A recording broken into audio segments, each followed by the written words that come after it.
shut up in a minute so they can talk. But You're a teacher, Sandra, we expect you to talk. I was just going to say, Leonie Chapman over there, her parents made my parents come, and we camped basically in this area right here.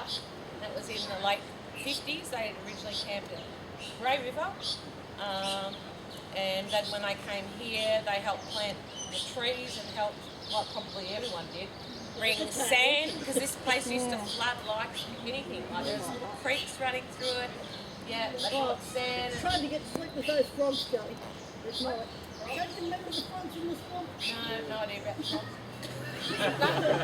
Anyway, so I'll pass on off the knock probably, but I've loved the place. We get for sure. Wow.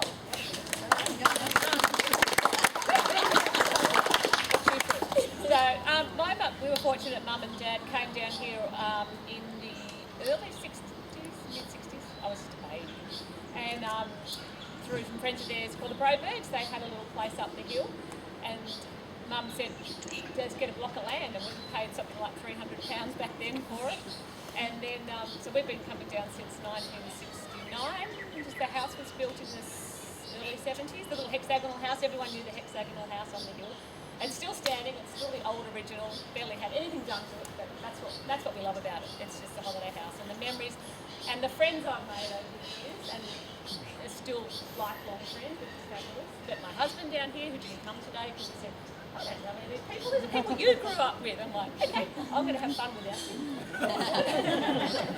And yeah, I just remember being the sweep on the boat up at the remember that? And I just stand there and just hold this oar, and how we didn't crash. I had no idea, because I couldn't swim, I couldn't row, but I was just there for the fun. So yeah, it's just got fantastic memories, and we still come down here. Mr. Summer in forever. We just love this place. So as you all do, and that's why you're here and still coming back.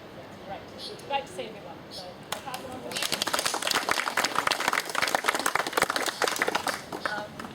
I got into the surf club through my brother Gary. He was at Tech, and Mick Menzies, and another chap who was at Roger, I can't remember his name. They had a program that they brought kids down from Tech to here. Gary did his bronze in 79, I think, and he brought me down one weekend, and that's where it all started for me.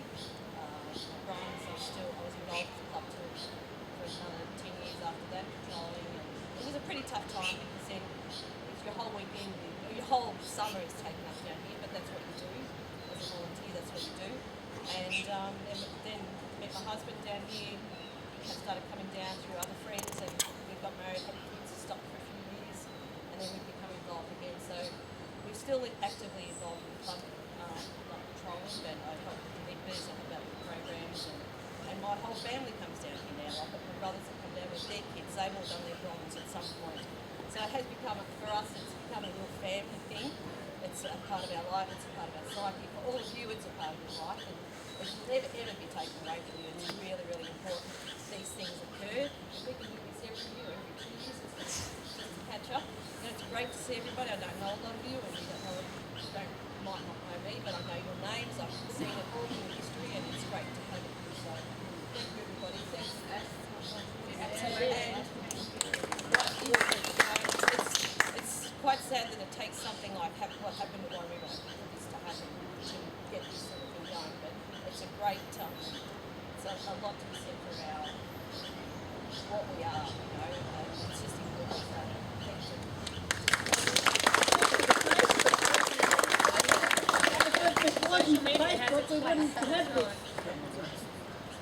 Some people would know, some people might not know. There's already been quite a bit of connection with myself and Kennett River through my uncle John Skews.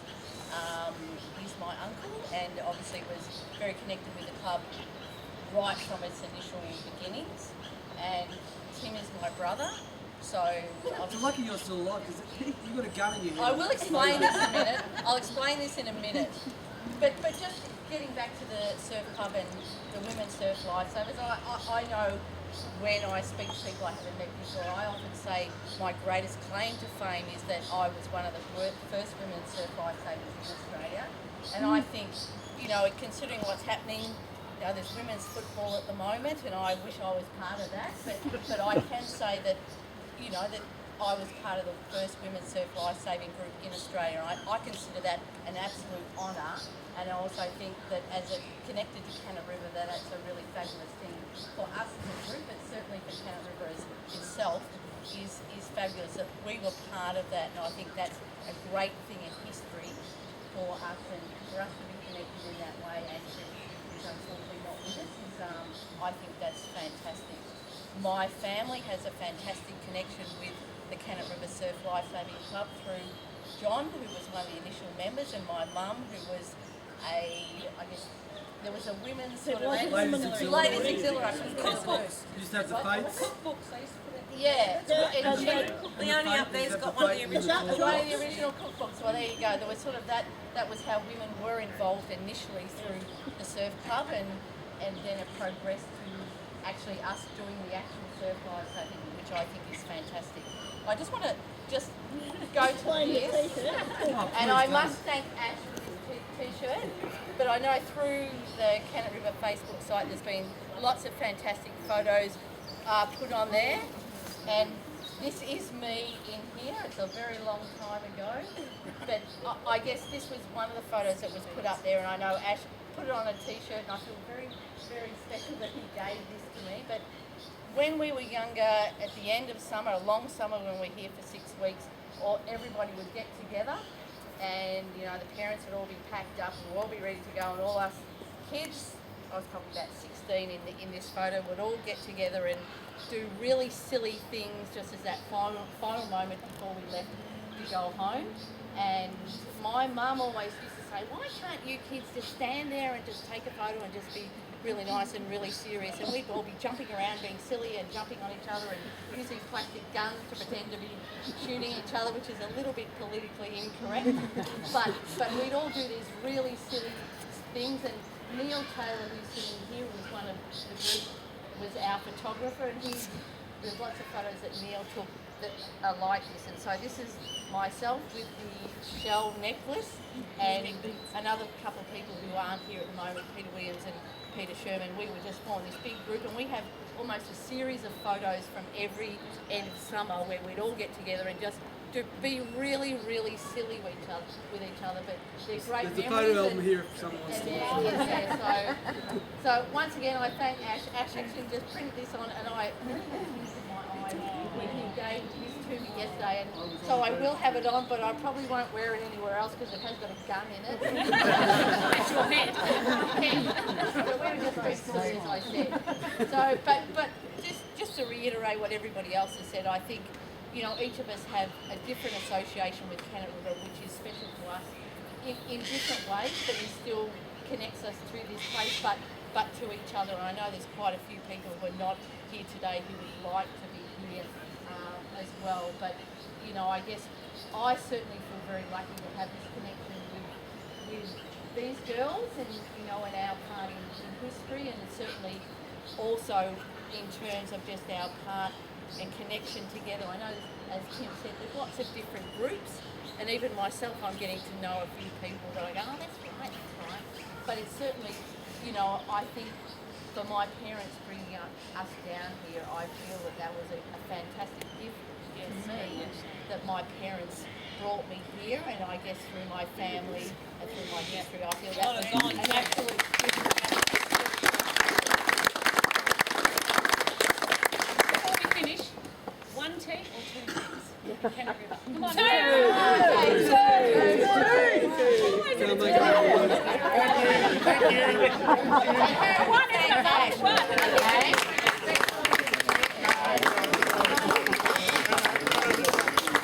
Might cause a bit of controversy, but this is an advertisement for Kennett River, but it says actually Kenneth River. K-E-N-E-T-H. So I don't know whether that's we don't know whether that's a typo or whatever, but it is printed by someone Gibson, who obviously had the house around there, and so there is that connection. But yeah, there's a few pictures there, and there's a photo album there. Maybe you had a list. Someone said He was the original owner, and the school wasn't here at the time, so maybe he didn't learn to spell correctly. Don McVean, please. Ashley, I have nothing specific to talk about. It's more if there are any questions. One or two. And I'd actually like you to talk about that. You happy to talk about that? Yes, I am, because I have followed it through. It's stolen. It's not that I've never stolen it. I hope you never stay at my hotel. You What steal makes you things. think? What makes you think it's not the case? That's all I think. One team. That looks odd. It's my text up. The paint's still there. Well, one T is correct spelling, and that's been confirmed by every authority.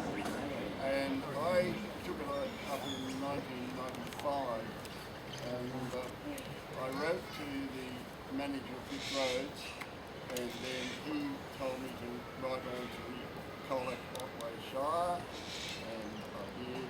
And then they asked me to write to this State Place Names Committee in their centre in Ballarat, and I wrote to them, and they considered everything and they accepted it. I acknowledge receiving your correspondence dated the 15th of May 96 regarding the correct spelling of Kennett River. The matter is receiving attention and you will be further advised to the progress of this case. I won't read all of that. The committee have requested that the appropriate authorities amend their records. I'll have that one paragraph. Research was undertaken by the Secretary of the Committee and the report was tabled at its August meeting. The matter was discussed and the committee resolved that the correct spelling of the horse be deemed the Kennett River, single in putting in high type. The committee have requested that the appropriate authorities amend their records accordingly. Copy of the report is attached to your information. So that was 20 odd years ago.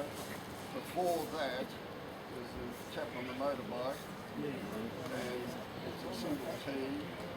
It's a single T where Kennett and Y River are together in the UK, and it's something that we've never used a double T. That's one photo of Kennett River in the UK, and I forwarded a full copy of this report from start to finish to the Foreshore Committee of the day. It wasn't acknowledged and there was no action taken, and so I left it at that. It's still one T town. It doesn't really matter what anyone says to me, it's one T. Just things float through my mind, and there was only just sitting down there, I'd forgotten about it when you talk about sport. And the mill hands had a concrete cricket pitch in what we called the front flat, in behind the tennis court. And there was a concrete pitch in there when we arrived in 1951, and it grassed over, the cows walked on it, and I don't know what the final outcome of the cricket pitch was. Perhaps Jack hasn't informed you about it. So that's a long while ago. Excuse me, clarify why you arrived in 1951 and me in 45. Don's aunt and uncle. My aunt and uncle bought the property, and he farmed for them. The cows. That's a long while ago. I worked with this fellow. He had the property up beyond the ridge, and I would be perhaps milking one day, and Gus would ride out on the bike, and he would then leave the bike with us, and he would walk on facing the right over that ridge. You can imagine. There's no road, there were no subdivisions that hadn't been invented. And he would walk over the ridge and then up the Kennett mill track where he had his property up there. Now there was a photo of his house. Yep. And that's the photo of his house. I don't know whether you've ever seen it or heard of it. Some people bought the property, I'll say 20 years ago, and they had a fire up there. Excuse me, I'm in that photo. Yes, you both are. Yes, there's three people there. 1952 or 3. The two of us in front here. Here he is holding my hand up there. Is there any questions for Don while he's up here or for Val about any history of Kennett? Sorry. That you'd like to know? I have a question. Joy? Don. Joy would like to Don, ask a question. before Tim mentioned that as a child he went to the scary house across the river. Would you like to explain to the people the history of the house across the river? Towards the Carline Gully, we've never ever understood how the state would have released a block of land there in the middle of nowhere. And there was never anyone seen there in my time.